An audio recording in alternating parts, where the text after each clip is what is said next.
Congo জঙ্গল পৃথিবীর সবচেয়ে বৃহত্তম এবং ভয়ানক ফরেস্ট।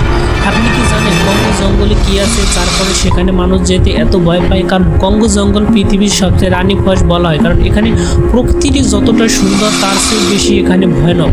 কারণ এই কঙ্গো জঙ্গল রেইন ফরেস্ট বলা হয় কারণ এই কঙ্গো জঙ্গলে সারা বছর বৃষ্টি হয়।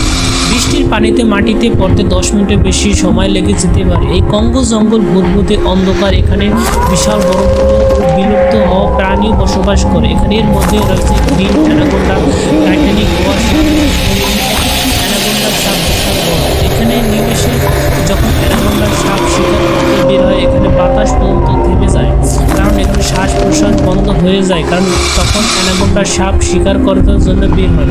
এখানে অনেক পুরনো জাহাজ এবং বিজ্ঞানীরা এই জঙ্গলের মাঝখানে গেছে, কিন্তু কেউ আর কখনোই ফিরে আসতে পারেনি, কারণ এই জঙ্গলকে মৃত্যুপুরী ফরেস্ট বলা হয়। এখানে বিভিন্ন প্রকারের বিমান, হেলিকপ্টার এবং লঞ্চ রয়েছে, জাহাজ রয়েছে, অনেক সাবমেরিন রয়েছে। কারণ এই কঙ্গো ফরেস্টে যারা গেছে তারা কখনোই ফিরে আসতে পারেনি, কারণ এই কঙ্গো ফরেস্টকে রানী ফরেস্ট বলা হয়। আপনি কি কঙ্গো ফরেস্টে যেতে চান?